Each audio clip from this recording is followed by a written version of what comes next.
മംഗളവാർത്താ കാലഘട്ടത്തിലേക്ക് നമ്മൾ കടക്കുകയാണ്. സഭയുടെ ആരാധനാക്രമ മത്സര അനുസരിച്ച് ആദ്യത്തെ കാലമാണ് മംഗളവാർത്താ കാലം. രക്ഷകനായ ഈശോയുടെ ജീവിതത്തിലെ രക്ഷാകര സംഭവങ്ങളെ അടിസ്ഥാനപ്പെടുത്തിക്കൊണ്ടാണ് ആരാധനാക്രമ കാലഘട്ടം ക്രമീകരിച്ചിരിക്കുന്നത്. അതിലെ ആദ്യത്തെ കാലഘട്ടം മംഗളവാർത്താ കാലഘട്ടം. അപ്പോൾ മംഗളവാർത്ത രക്ഷകനായ യേശുവിന്റെ ജനനത്തെ പറ്റിയാണ്. അതാണ് കേന്ദ്ര ബിന്ദു. അതിന്റെ പ്രധാനപ്പെട്ട ആചരണം ഈശോയുടെ ജനനമാണ്. മംഗളവാർത്ത യേശുവിന്റെ ജനനത്തെ പറ്റിയാണ്. യേശുവിന്റെ ജനനത്തെ നമ്മൾ ക്രിസ്മസ് നാളിൽ ആഘോഷിക്കുകയാണ് ചെയ്യുക. പഴയ നിയമത്തിൽ ഉൽപ്പത്തി പുസ്തകം 17-ാം അധ്യായം 15 വരെയുള്ള വചനങ്ങളിൽ 17-16 വചനങ്ങളിൽ അബ്രാഹത്തോട് ദൈവം അരുളിച്ചെയ്യുകയാണ്, ഞാൻ അവളെ അനുഗ്രഹിക്കും, അതായത് സാറായ തന്റെ ഭാര്യ സാറായി അനുഗ്രഹിക്കും. അവളിൽ നിന്ന് ഞാൻ നിനക്കൊരു പുത്രനെ തരും, അവൻ ജനകന്റെ മാതാവാകും, ഇസ്ഹാക്ക് എന്ന് അവനെ പേര് വിളിക്കുന്നു. അബ്രാഹാം വിശ്വാസികളുടെ പിതാവായിട്ടാണ് അറിയപ്പെടുന്നത്. ദൈവം അബ്രാഹത്തോട് വാഗ്ദാനം ചെയ്യുന്നുണ്ട്, ആകാശത്തിലെ നക്ഷത്രങ്ങൾ പോലെ, കടൽ തീരത്തെ മണൽത്തരിക പോലെ നിനക്ക് സന്താന സൗഭാഗ്യം ഒത്തിരി ജനതകൾ നിന്നിൽ നിന്നും പുറപ്പെടുന്നു. അങ്ങനെ വാഗ്ദാനം ചെയ്ത അബ്രാഹത്തിന് വാർദ്ധക്യത്തിൽ ദൈവത്തിന്റെ അരുളപ്പാടനുസരിച്ച് ലഭിച്ച മകനാണ് ഇസഹാക്ക്. അബ്രാഹത്തിന് വാർദ്ധക്യത്തിൽ കിട്ടിയ മകനാണ് ഇസഹാക്ക്. ആ ഇസ്ഹാക്ക് പിന്നീട് യാക്കോബ്. അങ്ങനെയാണ്. അതുകൊണ്ടാണ് നമ്മൾ അബ്രാഹത്തിന്റെയും ഇസ്ഹാക്കിന്റെയും യാക്കോബിന്റെ ദൈവം പഴയത്തിൽ പുറന്താക്കന്മാരുടെ ദൈവം. ആ ദൈവമാണ് യാഹ്വേ. ആ ദൈവത്തിലാണ് വിശ്വസിക്കുക. അവൾ ജനതകളുടെ മാതാവാകും. അവളെ സാറ എന്നുള്ള, അവളെ സാറായി എന്ന് വിളിച്ചുകൊണ്ട് അവളെ സാറ എന്ന് വിളിച്ചാൽ മതി. അപ്പോൾ ദൈവത്തിന്റെ അരുളപ്പാട് അനുസരിച്ച് ലഭിച്ച മകനാണ് ഇസഹാക്ക് എന്ന്. യെശയ്യാ പ്രവാചകന്റെ പുസ്തകത്തിന്റെ 43-ാം അധ്യായം 1 മുതൽ 7 വരെയുള്ള വചനങ്ങൾ കർത്താവ് ചെയ്യുന്നു, ഭയപ്പെടേണ്ട, ഞാൻ നിന്നെ രക്ഷിച്ചിരിക്കുന്നു, നിന്റെ പേര് ചൊല്ലി വിളിച്ചിരിക്കുന്നു, നീ എന്റേതാണ്. കർത്താവ് ചെയ്യുന്നു, ഭയപ്പെടേണ്ട. സുവിശേഷങ്ങളിലും വചനങ്ങളിലും ഒക്കെ പലയിടത്തും പറയുന്നുണ്ട് ഭയപ്പെടേണ്ട. മനുഷ്യനും ഭയവും ആകുലതയുണ്ട് ജീവിതത്തില്. മരണത്തെ പറ്റിയുള്ള ആകുലതകളുണ്ട്, രോഗത്തെ പറ്റിയുള്ള ആശങ്കകളുണ്ട്, മറ്റു നിരവധി ആശങ്കകൾ, ഉത്കണ്ഠകളുണ്ട്. അങ്ങനെയുള്ള മനുഷ്യരോട് പറയുകയാണ്, ഭയപ്പെടേണ്ട. ഇവിടെ കർത്താവ് ചെയ്യുന്നു, ഞാൻ നിന്നെ രക്ഷിച്ചിരിക്കുന്നു, ഞാൻ നിന്നെ കാത്തു പരിപാലിക്കുന്നു, ഞാൻ നിന്നെ കൈപിടിച്ചു നടത്തുന്നു എന്ന് ഓരോ വ്യക്തിയോടും പറയുകയാണ്. ഇവിടെ പറഞ്ഞിരിക്കുന്നു, നിന്നെ ഞാൻ പേര് ചൊല്ലി വിളിച്ചിരിക്കുന്നു, പേര് ചൊല്ലി വിളിച്ചിരിക്കുന്നു, നീ എന്റേതാണ്. ഏറ്റവും അടുപ്പമാണ്, പേരറിയാവുന്നത്, പേര് ചൊല്ലി വിളിക്കുക, നീ എന്റേതാണ് എന്ന് യെശയ്യാ പ്രവാചകന്റെ പുസ്തകത്തിൽ കർത്താവ് വിളിച്ചതായിട്ട് പ്രവാചകനോട് പറയുകയാണ്. എഫെസ്യർക്കുള്ള ലേഖനത്തിൽ 5:21 മുതൽ 6:1 വരെ പറയുന്നുണ്ട്. ഈ ഭാര്യാഭർത്താക്കന്മാരെ പറ്റിയാണ് പറഞ്ഞിരിക്കുന്നത്. അവരെങ്ങനെ ആയിരിക്കണമെന്നാണ്. നിങ്ങൾ പരസ്പരം വിധേയരായിരിക്കുവിൻ. ഞാൻ പറയുന്നത് കേട്ടാൽ മതി എന്ന് ഒരാൾ പറയുകയല്ല, പരസ്പരം ആലോചിച്ച് കാര്യങ്ങൾ ചെയ്യുക എന്നുള്ളതാണ്. ആരും വിജയിക്കുന്നു എന്നുള്ളതല്ല. പറയുന്ന കാര്യങ്ങൾ വിലയിരുത്തി ഭർത്താവ് പറഞ്ഞാലും ഭാര്യ പറഞ്ഞാലും ഇത് നന്മയാണെങ്കിൽ അതിനെ സ്വീകരിക്കാനായിട്ട് തയ്യാറാവുക. വാശി, വിദ്വേഷം, പക, വെറുപ്പ്, അതിൻ്റെ കൂടെ ഇങ്ങനെ വിദ്വേഷം കാണിച്ചുകൊണ്ട് പറയുന്നതൊന്നും കേൾക്കാനുള്ള സന്മനസ് വരെയും നഷ്ടപ്പെടുന്ന സാഹചര്യത്തിലേക്ക് എത്താം. നിങ്ങൾ കർത്താവിനെ എന്ന പോലെ ഭർത്താക്കന്മാർക്ക് വിധേയരായിരിക്കുവിൻ. കർത്താവിനെ എന്ന പോലെ ഭർത്താവിന് വിധേയരായിരിക്കണം. അപ്പോൾ ചില യുവതിക്ക് കണ്ടുപിടിക്കുമെന്ന് അടിയിച്ച് നടത്തുന്ന ഭർത്താവിനെ എങ്ങനെയാണ് സ്നേഹിക്കാൻ കഴിയും? വചനം പറയുന്നതാണ് ഭർത്താക്കിന് വിധേയരായിരിക്കുവിൻ. സഭ ക്രിസ്തുവിന് വിധേയരായിരിക്കുന്നത് പോലെ ഭാര്യമാർ എല്ലാ കാര്യങ്ങളിലും ഭർത്താക്കന്മാർക്ക് വിധേയരായിരിക്കണം. ഒരു കാര്യം കൂടെ വിധേയത്വം മാത്രമല്ല, ക്രിസ്തു സഭയെ സ്നേഹിച്ചതുപോലെ ഭർത്താക്കന്മാർ ഭാര്യമാരെ സ്നേഹിക്കണം.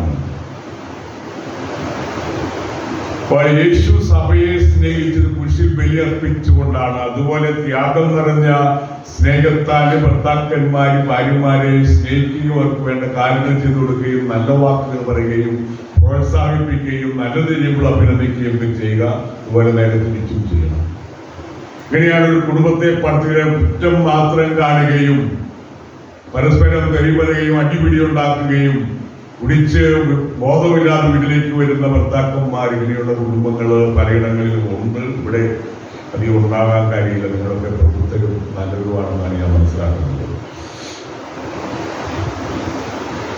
സക്കറിയ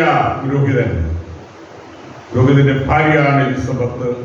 മക്കളില്ല, പ്രായം കഴിഞ്ഞു. അപ്പൊ ഒരിക്കലും പ്രതീക്ഷകളെല്ലാം അസ്തമിച്ച കാലഘട്ടം. ആ കാലഘട്ടത്തിലാണ് സക്രിയയ്ക്ക് അതിവിശുദ്ധ സ്ഥലം ധൂപാർപ്പണം ചെയ്യുന്ന സമയത്ത് ദൈവത്തിന്റെ അരുളപ്പാടുണ്ട്. കർത്താവിന്റെ ദൂതൻ ബലിപീഠത്തിൽ വലത്തുവശത്ത് സക്രിയാസോട് പറയുന്നത്, നീ ഭയപ്പെടേണ്ട, എന്റെ പ്രാർത്ഥന കേട്ടിരിക്കുന്നു. ഭാര്യ എലിസബത്തിൽ നിനക്കൊരു പുത്രൻ ജനിക്കും, അവന് യോഹന്നാൻ എന്ന് പേരിടണം. പഠനമനുസരിച്ച് യോഹന്നാൻ യേശുവിന്റെ മുന്നോടിയാണ്. അതുകൊണ്ടാണ് രക്ഷാകര ചരിത്രത്തിൽ സ്നാപക യോഹന്നാൻ യേശുവിന് മുന്നോടിയായിട്ടുള്ള സ്നാപക യോഹന്നാന്റെ ജനസംബന്ധമായ കാര്യങ്ങൾ പറഞ്ഞുകൊണ്ട് ഈ മംഗളവാർത്താക്കാലം ആരംഭിക്കുന്നത്. അവന് യോഹന്നാൻ എന്ന് പെടുന്നു. അപ്പോൾ ലൂക്കാസ് സുവിശേഷകൻ വിശദീകരിക്കുന്നത് സമകാലീന സാഹചര്യങ്ങളെ വിലയിരുത്തിക്കൊണ്ടാണ്. ഇവിടെ പറയുന്നത് ഹെറോദ് യൂദയ രാജാവായിരുന്ന BC 37 മുതൽ BC 4 വരെയാണ്.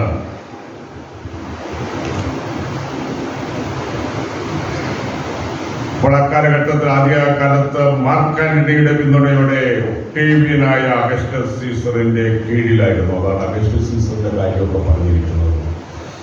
റോമിലെ ചക്രവർത്തിയാണ് അഗസ്റ്റസ് സീസർ. അവസാനം മാർക്ക് ആന്റണിക്ക് യുദ്ധം ഉണ്ടായി. അവസാനം ഒക്ടേവിയൻ അഗസ്റ്റസ് സീസറായി ചക്രവർത്തിയായി. റോമൻ ചരിത്രം പരിശോധിക്കുമ്പോൾ ചില ചക്രവർത്തിമാർ ഒരു കൊല്ലമൊക്കെ 2 ചക്രവർത്തിമാരുടെ പേര് കാണുന്നുണ്ട്. പല ചക്രവർത്തിമാർ കൊല്ലപ്പെട്ടെന്നുള്ളതാണ് യാഥാർത്ഥ്യം. കാരണം അധികാരപ്രേമികളായിട്ട് ശക്തന്മാരായിട്ടുള്ള സൈന്യാധിപന്മാര് ചക്രവർത്തിയെയൊക്കെ കൊന്നിട്ട് അധികാരം കൈപ്പെടുത്തുന്നു, അല്ലെങ്കിൽ ആ കുടുംബവുമായിട്ട് ബന്ധപ്പെട്ടവര്.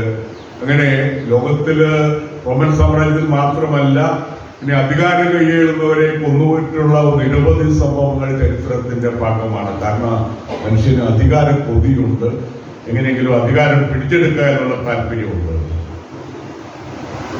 എലിസബത്ത് എന്ന് പറഞ്ഞു കഴിഞ്ഞാൽ ദൈവം തീർച്ചയായും വിശ്വസ്തനായവൻ എന്നാണ് അതിന്റെ അർത്ഥം. ദൈവം തീർച്ചയായും വിശ്വസ്തനായവൻ. ഇവരെ പറ്റി ദൈവത്തിന്റെ മുമ്പിൽ നീതിനിഷ്ഠ സക്രിയ എലിസബത്ത് അമ്മമാരെ പറ്റിയാണ് മുമ്പിൽ നീതിനിഷ്ഠ, കർത്താവിന്റെ കൽപ്പനകളും പ്രമാണങ്ങളും കുറ്റമറ്റ വിധം അനുസരിക്കുന്നവര്. എല്ലാ ദമ്പതിമാർക്കും വേണ്ടതാണ് കർത്താവിന്റെ മുമ്പിൽ നീതിനിഷ്ഠരായിട്ട് വ്യാപരിക്കുക, കർത്താവിന്റെ കൽപ്പനകളും പ്രമാണം കുറ്റമറ്റ വിധം അനുസരിച്ചുകൊണ്ട് ജീവിക്കുക, പരസ്പരം ആദരിക്കുക, സ്നേഹിക്കുക, മക്കൾക്ക് മാതൃകയായിട്ടിരിക്കുക. മകന് യോഹന്നാൻ എന്ന് പേരിടണം. യോഹന്നാന്റെ അർത്ഥം, ആ വാക്കിന്റെ അർത്ഥം കർത്താവ് കരുണാമയൻ.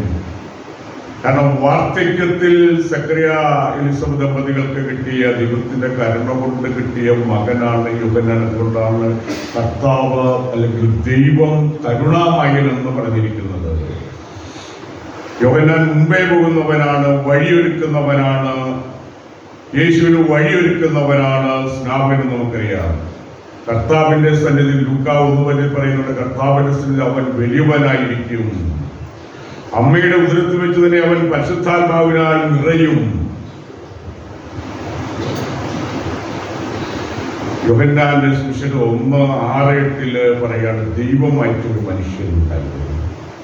അവന്റെ പേര് യോഹന്നാൻ എന്നായിരുന്നു. അവൻ സാക്ഷ്യത്തിനായിട്ട് വന്നു, വെളിച്ചത്തിന് സാക്ഷ്യം നൽകാൻ. ആരായി വെളിച്ചം?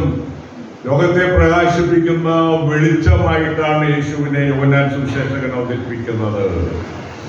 വെളിച്ചത്തിന് സാക്ഷ്യം നൽകാൻ, അവൻ വഴി എല്ലാവരും വിശ്വസിക്കാൻ. അതാണ് യോഹന്നാൻ സുവിശേഷകൻ പറയുന്നത്. അപ്പോൾ രക്ഷകന്റെ വരവിനായിട്ട് യഹൂദ ജനത, ഇസ്രായേൽക്കാർ, ദൈവജനം കാത്തിരുന്നു. ആ കാത്തിരിപ്പിന്റെ കാലഘട്ടത്തെ നമ്മൾ അനുസ്മരിക്കുകയാണ് ഈ മംഗളവാർത്ത കാലഘട്ടത്തില്. നമ്മൾ ഈ കാലഘട്ടത്തിൽ എങ്ങനെയാണ് നമ്മുടെ ജീവിതത്തെ ക്രമീകരിക്കേണ്ടതിന് 25 നോയമ്പ് ക്രിസ്മസിന് ഒരുക്കമായിട്ട് നമ്മൾ അനുഷ്ഠിക്കാറുണ്ട്. പുരാതനമായിട്ട് പഴയകാലം മുതൽ ഈ നോയമ്പുകൾ അനുഷ്ഠിക്കുന്ന പാരമ്പര്യം നമ്മുടെ പിതാക്കന്മാർക്കുണ്ടായിരുന്നു. അപ്പോൾ ജീവിതത്തില് ത്യാഗം ഉണ്ടെങ്കിലേ ജീവിതത്തിന് വിലയുള്ളൂ. നമ്മുടെ ഇഷ്ടങ്ങളും കുട്ടികളുടെ ഇഷ്ടങ്ങളെല്ലാം സാധിച്ചു കൊടുത്തുകൊണ്ട് അവരെ നന്മയിൽ വളർത്താനായിട്ട് പറ്റുകയില്ല. നിയന്ത്രണങ്ങൾ ആവശ്യമുണ്ട്, നമുക്കും ആവശ്യമുണ്ട്, നമ്മുടെ മക്കൾക്കും. അതാണ് നോയമ്പൊക്കെ അനുഷ്ഠിക്കണം. നോയമ്പിന്റെ കാലഘട്ടത്തിൽ മാംസവർജന കുട്ടികൾക്ക് കൊടുക്കുന്ന വലിയൊരു മാതൃകയാണ്. ഒരു ത്യാഗം ചെയ്യാനായിട്ടുള്ള ഒരു അവസരമാണ്. ഇത് മാത്രമല്ല, ഇന്നത്തെ ഹോർമോൺ വഴിയൊക്കെ കഴിച്ചു കഴിഞ്ഞാൽ പല രോഗങ്ങൾക്കും ക്യാൻസറിന് വരെ കാരണമാകുന്നൊക്കെയാണ് പറയപ്പെടുന്നത്. അപ്പോൾ ഇതെല്ലാം മേടിച്ച് കഴിക്കാതെ ഒരു മാസം 25 ദിവസം ഇങ്ങനെയുള്ള മാംസവർജനമൊക്കെ നടത്തി അക്കാലഘട്ടം പ്രാർത്ഥനയിൽ ശക്തിപ്പെട്ടുകൊണ്ട്, അതുപോലെ ആരെങ്കിലുമായിട്ട് ശത്രുതയുണ്ടെങ്കിൽ അത് അവസാനിപ്പിച്ചുകൊണ്ട് അനുരഞ്ജനപ്പെട്ടുകൊണ്ട്, ഞങ്ങൾക്ക് ഏറ്റവും ബുദ്ധിമുട്ടുള്ള കാര്യമാണ് അനുരഞ്ജനം. ക്ഷമിക്കുകയില്ല, യാതൊരു കാരണവശാലും ക്ഷമിക്കില്ല. മകൻ അപ്പനോട് ക്ഷമിക്കുകയില്ല, അപ്പൻ മകനോട് ക്ഷമിക്കുകയില്ല. കഴിഞ്ഞ ദിവസം എവിടെയോ വായിച്ചൊരു മകന് 18 വയസ്സേ ഉള്ളൂ, ബൈക്ക് വേണം പറഞ്ഞു, മോട്ടോർ സൈക്കിൾ മേടിച്ചു കൊടുത്തു. അത് കഴിഞ്ഞിട്ട് അവന്റെ പിറന്നാൾ 19 വയസ്സായപ്പോൾ പിറന്നാൾ ആഘോഷിക്കാനായിട്ട് അവന് 20 ലക്ഷം രൂപയുടെ ബൈക്കോ 2 ബൈക്ക് കൊടുക്കണം നമ്മൾ ബഹളം ഉണ്ടാക്കി. ഏതായാലും അടിപിടി ഉണ്ടായി, അവസാനം മകൻ മരിച്ചു. അപ്പോൾ എന്തുകൊണ്ടാണ് എല്ലാ ആവശ്യങ്ങളും നമ്മൾ നിറവേറ്റിക്കൊണ്ടുകൊണ്ട് മക്കളെ വളർത്തിയാൽ ഒക്കുകയില്ല? കാരണം ജീവിതത്തിൽ നമ്മൾ പല കാര്യങ്ങളും പല ത്യാഗങ്ങളും അനുഷ്ഠിക്കേണ്ടതായിട്ടുണ്ട്. അതുകൊണ്ട് നോയമ്പ് കാലം ഒരു ത്യാഗം ചെയ്യാനായിട്ട് ഉള്ള അവസരമാണ്. മക്കളെ വളർത്തുമ്പോൾ ഈ മൊബൈലൊക്കെ കഴിഞ്ഞ ദിവസം ഒരു വീഡിയോ തന്നപ്പോഴത്തേന് 4 വയസ്സുകാരുടെ മൊബൈലിലിട്ടുണ്ട്. അപ്പോൾ എന്നോട് പറഞ്ഞു ഇങ്ങനെയാ തോന്നുന്നൊക്കെ പറഞ്ഞു. അപ്പോൾ ഈ ആദ്യം ഡോക്ടേഴ്സ് പറയുന്നത് 5 വയസ്സിന് മുമ്പ് ഈ മൊബൈൽ കൊടുക്കാൻ പാടില്ല. കാരണം ഈ തലച്ചോറിന്റെ വളർച്ചയുടെ കാലഘട്ടമാണ്. അപ്പൊ ആ കാലഘട്ടത്തിൽ ഇതൊക്കെ കൊടുത്തു കഴിഞ്ഞാൽ അത് തലച്ചോറിന്റെ പ്രവർത്തനത്തെയും വളർച്ചയെയും ഒക്കെ ബാധിക്കാനിടയുണ്ട്. ചിലപ്പം ക്യാൻസർ പോലുള്ള രോഗങ്ങൾക്ക് വരെയും ചെറുപ്പത്തിൽ വരാനായിട്ട് കാരണമുള്ളത്. ഇതിലൊക്കെ ആരോഗ്യത്തെ പ്രതി കുട്ടിയെ ബഹളം ഉണ്ടാക്കാതിരിക്കാൻ ഒരു മൊബൈലും കൊടുത്ത് മേടിച്ചിട്ട് കുട്ടിയൊക്കെ വിട്ടിട്ട് അതിന് കഴിച്ചോളാൻ പറഞ്ഞു കഴിഞ്ഞാൽ ഇവിടെ ഗെയിമൊക്കെ ഉള്ളതാണ്. അപ്പൊ അത് അവരോട് ചെയ്യുന്ന അവരുടെ ആരോഗ്യത്തിനൊക്കെ എതിരായിട്ടൊരു കാര്യം നമ്മൾ അറിഞ്ഞുകൊണ്ട് കുട്ടിയെ സ്നേഹമുണ്ടെങ്കിൽ ചെയ്യുള്ളൂ. അപ്പൊ അങ്ങനെയുള്ള കാര്യങ്ങളൊക്കെ ശ്രദ്ധിക്കേണ്ടതാണ്. മൊബൈലിന്റെ ഉപയോഗം അത് നിയന്ത്രിക്കുക. മൊബൈൽ ഒത്തിരി തട്ടിപ്പൊക്കെ നടക്കുന്നത്, പലരുടെയും പൈസ പോകാറുണ്ട്. 1 കോടി 1.5 കോടിയൊക്കെ 2 കോടിയും ഒക്കെ പോയ ഡോക്ടേഴ്സിന്റെയും മറ്റുള്ളവരുടെയും കാര്യങ്ങളൊക്കെ പത്രത്തിൽ വായിച്ചു കേട്ടു. അപ്പോൾ ചിലരെ അട്ടിപ്പിക്കാനായിട്ട് കൊടുക്കുന്നുണ്ട്. അതുപോലെ ഈ മൊബൈലിൽ ഗെയിം കളിച്ചിട്ട് കളയുന്നവരുണ്ട്. ഇങ്ങനെ ആർത്തി ഈ തട്ടിപ്പിനൊന്നും വശമവരാകാതെ കുടുംബസ്വത്തൊക്കെ നശിപ്പിക്കാതെ ശ്രദ്ധിച്ച് ജീവിക്കേണ്ടതായിട്ടുണ്ട്. കാരണം പണം ഉണ്ടാക്കാനായിട്ട് ബുദ്ധിമുട്ട്, അത് കളയാനായിട്ട് അധികം സമയമൊന്നും വേണ്ട. നോമ്പ്, ഉപവാസം. ഈ ഉപവാസം നല്ലതാണ്. ഇപ്പൊ ഇന്റർമീഡിയറ്റ് ഫാസ്റ്റിംഗ് എന്ന് പറഞ്ഞൊരു പരിപാടി എന്തെങ്കിലും എന്ന് വെച്ചാൽ 8 മണിക്കൂർ ആഹാരം കഴിക്കുക, ബാക്കി സമയം ഉപവാസമാണ്. എന്നുവെച്ചാൽ ദുർമേധസ്സൊക്കെ വന്നു കഴിഞ്ഞാൽ ശരീരത്തിന് ആരോഗ്യത്തിന് നല്ലതായത് കണ്ടുപിടിച്ച ആൾക്ക് നോബൽ സമ്മാനം കിട്ടിയത് അടിക്കൊന്നുമല്ല. അപ്പോൾ ആഹാരം കഴിഞ്ഞിട്ട് 12 മണിക്കൂർ കഴിഞ്ഞിട്ട് വൈകുന്നേരത്തെ ആഹാരം കഴിഞ്ഞിട്ട് 12 മണിക്കൂറോ അതിൽ കൂടുതലോ 16 മണിക്കൂർ വരെ ആയിരിക്കാം. അങ്ങനെ ചെയ്തു കഴിഞ്ഞാൽ ശരീരത്തിലെ ദുർമേധസ് പോകും, മോശമായ സെല്ലുകളെയൊക്കെ നശിപ്പിക്കും, രോഗങ്ങൾക്ക് സാധ്യത കുറയും. അപ്പൊ അങ്ങനെയാണ്. അതുകൊണ്ട് പലരും ചിലരൊക്കെ ചെയ്യാറുണ്ട്, അത് നല്ലതാണ്. അതുകൊണ്ട് ഈ ഒരു നേരം വെള്ളിയാഴ്ച നോക്കുന്നത് നല്ലതാണ്. വെലിമറ്റ പിതാവ് ഒരു പിതാക്കന്മാർ, നമ്മുടെ വാമനാനി പിതാവാണെങ്കിൽ പട്ടം കൊടുക്കാൻ പോകുമ്പോൾ ഒന്നും കഴിക്കാതെയാണ് പട്ടം കൊടുത്തേക്കൊക്കെ ആഹാരം കഴിക്കാറുള്ളൂ. വെലിമറ്റ പിതാവ് എല്ലാ വെള്ളിയാഴ്ചയും ഉച്ചയ്ക്ക് ആഹാരം കഴിക്കും. കഴിക്കാമെന്ന് കഴിയുന്നില്ല, വർഷങ്ങളായിട്ട് ഉച്ചയ്ക്ക് ആഹാരം കഴിക്കാറില്ല. അപ്പൊ അങ്ങനെ ഉപവാസം അനുഷ്ഠിക്കുന്നത് കൊണ്ട് നമുക്ക് യാതൊരു കുഴപ്പമില്ല, വെള്ളമൊക്കെ കുടിച്ചു വരട്ടെ. അതുകൊണ്ട് വെള്ളിയാഴ്ചകളിൽ ഒരു നേരം ക്രിസ്മാറ്റിക്കാർ മാത്രമല്ല എല്ലാവർക്കും നല്ലതാണ്. പ്രളയദുരിതങ്ങൾക്ക് ബുദ്ധിമുട്ട് കാണും. കാരണം കാര്യമൊക്കെ ചെയ്യുന്നത് നല്ലതാണ്. ഉപവാസം. പിന്നെ മദ്യം ആരോഗ്യത്തിന് ഹാനികരമാണ്. മദ്യപിക്കുന്നവരാണെങ്കിലും വേണ്ട എന്ന് വയ്ക്കുക. മയക്കും മരുന്നിന് പെടാതിരിക്കുന്നതാണ് നല്ലത്. മയക്കുമരുന്ന് ഒരു വലിയ കുഴപ്പമാണ്. നമ്മുടെ മക്കൾക്കൊക്കെ ഇന്ന് കിട്ടാനുള്ള സാധ്യതകളുണ്ട്. അവരെയൊക്കെ പലപ്പോഴും ഈ പുറത്തേക്കൊക്കെ പോകുന്നവര് മയക്കുമരുന്ന് അവരുടെ കൂട്ടുകെട്ടുകൾ അനുസരിച്ച് മയക്കുമരുന്നിൽ ലഭ്യമാണ്. അപ്പൊ അത് വലിയ പ്രതിസന്ധി ഉണ്ടാക്കുന്നതാണ്. ഫിലാഡൽഫിയ എന്ന നഗരത്തെ പറ്റി എടുക്കുന്ന ഒരു വീഡിയോ. അപ്പോൾ ചെറുപ്പക്കാർ ആളുകൾ ഇങ്ങനെ കുടിഞ്ഞിങ്ങനെ നിൽക്കുകയാണ്. ഉറച്ച നിൽപ്പാണ്. കാലയെല്ലാം കുടിച്ച് ഇങ്ങനെ വളഞ്ഞിങ്ങനെ നിൽക്കുകയാണ്. അത് ലഹരി മരുന്ന് കഴിച്ചിട്ട് ഇങ്ങനെ നിൽപ്പ യാതൊരു ബോധവുമില്ലാതെ ഇങ്ങനെ നിൽക്കുക. ടൗണുകളിൽ ഇങ്ങനെ നിൽക്കുക. ഇതാണ് മയക്കുമരുന്നിൻ്റെ. ഇവരെല്ലാം ഈ മയക്കുമരുന്നിന് അഡിക്റ്റ് ആയിട്ട് അകാലങ്ങളിൽ മരിച്ചു പോകും. അതാണ് എൻ്റെ സങ്കടം. ചെറുപ്പക്കാരാണ്. അപ്പൊ നമ്മുടെ പിള്ളേരുടെ കെയർ ഉണ്ടായിരിക്കണം. അവരോട് പറഞ്ഞു കൊടുക്കണം. പിന്നെ മയക്കുമരുന്നിനൊക്കെ അഡിക്റ്റ് ആയി കഴിഞ്ഞാൽ യാതൊരു ഉപയോഗം ഉണ്ടാകില്ല. പിന്നെ അത് നിയന്ത്രിക്കണമെങ്കിൽ ചികിത്സാകേന്ദ്രത്തിൽ കൊണ്ടാക്കിയാൽ പോലും രക്ഷപ്പെടില്ലാത്ത വസ്തുക്കളെല്ലാം ഉണ്ട്. അതുകൊണ്ട് മദ്യം, മയക്കുമരുന്നിന് ഏതെങ്കിലും അഡീഷൻ ഉണ്ടെങ്കിൽ അത് നിർത്തുക. പിന്നെ വഴക്കും കലവും. നമുക്ക് സമാധാനം കിട്ടാത്തൊരു കാര്യമാണ് വഴക്കും കലമായി തന്നെ. എവിടെയാണ് സമാധാനം കിട്ടുന്നത്? ഇനി ആരോടെങ്കിലും വിദ്വേഷം ഉണ്ടെങ്കിൽ അത് നമ്മളുടെ ഹൃദയത്തിൽ അത് മറക്കുക. ഞാൻ ആർക്കും വഴക്കും വിദ്വേഷമൊന്നും എനിക്കില്ല. ഒരിടവയിലും ആരെയും വഴക്കാതെ ഞാൻ എല്ലാവരും ഒരുപോലെയാണ്. അതുകൊണ്ട് ആരും പെറ്റീഷനായിട്ട് തലശ്ശേരിക്ക് പോയിട്ടില്ല. ഒരു കാലമായിട്ട് മാറ്റണമെന്നും പറഞ്ഞു പോയിട്ടില്ല, മാറ്റണമെന്നും പറഞ്ഞു പോയിട്ടില്ല. ഞാൻ ആരും വിടാറില്ല. ഉള്ള കാര്യം ആരോടും പറയുന്നു ലോകമൊന്നുമില്ല. ഇപ്പോൾ ജീവിതത്തിൽ നമ്മൾ ശ്രദ്ധിക്കേണ്ട കാര്യമാണ് അനുരഞ്ജിതരായിട്ട് കുമാരിയുടെ ആരംഭത്തിൽ അനുരഞ്ജിതരായി തീരാമെന്നാണ് പറയുന്നത്. അപ്പൊ അനുരഞ്ജനത്തിന്റെ മേഖലകളിൽ കുഴപ്പങ്ങൾ ഉണ്ടെങ്കിൽ പരിഹരിക്കേണ്ട കാലഘട്ടമാണ് നോയമ്പ് കാലം. അതുകൊണ്ട് നോയമ്പ് കാലം പ്രയോജനപ്രദമായിട്ട് ചിലവഴിക്കാം. നമ്മുടെ ജീവിതത്തിൽ ഒരു നവീകരണം നടക്കട്ടെ എന്ന് പ്രാർത്ഥിക്കുന്നു. വിശദമായി അനുഗ്രഹിക്കട്ടെ. പിതാവിന്റെയും പുത്രന്റെയും പരിശുദ്ധാത്മാവിന്റെയും നാമത്തിൽ ആമേൻ.